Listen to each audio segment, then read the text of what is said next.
কিছু বলার নেই, আমরা সবাই মিলে রোজ রোজ যা কথা বলছি সেটাই। কোনো পারমিশন ছাড়া, কোনো সুরক্ষাবিধি নিয়ম মেনে না মেনে এইভাবে ভিন রাজ্যতে গিয়ে কাজ করা হয়েছে। এটা কোনো মতে মেনে নেওয়া যায় না। এবং তা পর্বোপরি সমস্ত কিছু একটা মুখ বন্ধ করে দেওয়ার একটা চেষ্টা চলছে।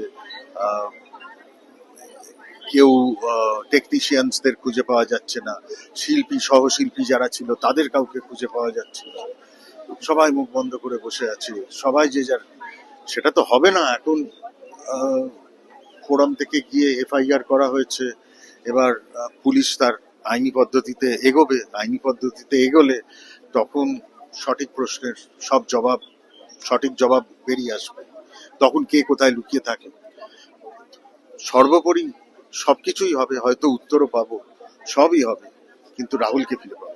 আজকে আমরা এখানে রাহুলের জন্য তো উপস্থিত হয়েইছি, সাথে সাথে আমরা এটাও চাই যে আমাদের আর্টিস্ট, টেকনিশিয়ান সবার একটা সেফ অ্যান্ড সিকিউর এনভায়রনমেন্ট, এটা অভাব আছে। নাহলে আজকে যদি সেটা থাকতো তাহলে হয়তো রাহুলকে আমরা হারাতাম না। শুটিং করতে গিয়ে রাহুল আসবে না ফিরে এটা ভাবা যায় না, 2026-এ দাঁড়িয়ে অন্তত ভাবা যায় না।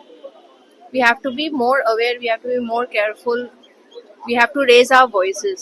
এই যে আমরা প্রডিউসারদের ভয় পাই, কাজ দেবে না, বেশি কথা বললে, বেশি প্রতিবাদ করলে কাজ পাবো না, এই ভয়গুলো কাটিয়ে উঠতে হবে। কারণ ভয় পেয়ে তো ক্ষতি হচ্ছে, ভালো তো কারো হচ্ছে না। কাজও কাজের জায়গাতেই থাকবে, কিন্তু এখন যদি আমরা এই প্রতিবাদটা না করি তাহলে কিন্তু আরো বড় ক্ষতি হয়ে যেতে পারে। সেটা আমি চাই না, বা আমরা চাই না। আমরা মিছিলে এসেছি একটাই কারণে, যে এই যে ঘটনাটা ঘটার পরে যে প্রোডাকশন টিম, এই পুরো যারা এই কাজটা করছিল তাদের কথায় এত অসঙ্গতি। তারা পাঁচজন পাঁচ রকমের কথা বলছে, এবং আজকে একটা কথা বলছে, কালকে অন্যরকম কথা বলছে, এবং ফলস ন্যারেটিভ তৈরি করার একটা চেষ্টাও হয়েছে। তো এইটার বিরুদ্ধে আমাদের সরব হওয়া এবং জানতে চাওয়া যে কেন এটা করেছো তোমরা, তার একটা কৈফিয়ত দাও, এবং তার সঙ্গে সঙ্গে আমাদের জানাও যে অ্যাকচুয়ালি কি ঘটেছে। আচ্ছা, কোথাও কি অভিনেতা অভিনেত্রীরা সেফ নয়? কোথাও কি দেখা যাচ্ছে যাতে সেফটি একটা বড় একটা বিষয় হয়ে দাঁড়াচ্ছে? আদৌ কি তাই? সবাই কি সেফ? এখানে আমি শুধুমাত্র অভিনেতা অভিনেত্রীর কথা বলবো না, যারা যারা ফ্লোরে কাজ করেন, যারা যারা শুটিং এর সঙ্গে ইনভলভ হন, সেটা শুধুমাত্র অভিনেতা অভিনেত্রী নয়, টেকনিশিয়ানরাও। তাদের বেসিক সেফটির যে কতটা প্রয়োজন সেটা এই ঘটনাটা আরো চোখে আঙুল দিয়ে দেখিয়ে দিয়েছে। এবং এটা তো দুম করে একদিনে এটার একটা উপায় বা একটা সলিউশন হবে না। এটা সকলে মিলে এক জায়গায় হয়ে, এটা আমি কোনো শুধুমাত্র প্রডিউসাররাই দায়ী বা শুধুমাত্র ডিরেক্টররাই দায়ী বা শুধুমাত্র অভিনেতারাই দায়ী এরকম মনে করার কোনো কারণ নেই। সবাই সম্মিলিত হয়ে এক জায়গায় এসে আমাদের বেসিক নিরাপত্তার জন্য, শুধুমাত্র অভিনেতা, আবারও বলছি, শুধুমাত্র অভিনেতা নয়, সকলের যারা কাজ করছে শুটিং এর ফ্লোরে, তাদের সকলের নিরাপত্তার জন্য একটা বেসিক অ্যারেঞ্জমেন্ট থাকা উচিত, একটা বেসিক গাইডলাইন থাকা উচিত।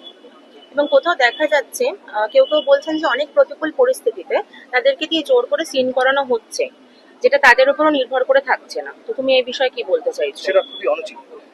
সেরকম পরিস্থিতি যদি হয়, কেউ যদি শট দেওয়ার বা শট নেওয়ার জায়গায় না থাকে, তাহলে জোর করাটা কখনোই কাম্য নয়। আমি যে এই লাস্ট 16 বছরে ইন্ডাস্ট্রিতে কাজ করছি, আমার সঙ্গে এরকম ঘটনা কখনোই ঘটেনি যে আমার সম্মতি না থাকা সত্ত্বেও আমার কোনো অসুবিধে হচ্ছে, তাও আমাকে জোর করে শট দিতে বলা হচ্ছে। এটা আমার পরিচালকেরা বা আমার সঙ্গে যেই প্রোডাকশন টিমেরা কাজ করেছে তারা কখনো করেনি। আমি পার্সোনালি ভুক্তভোগী নই। যদি কেউ হয়ে থাকে তাহলে সেটা খুবই অন্যায়।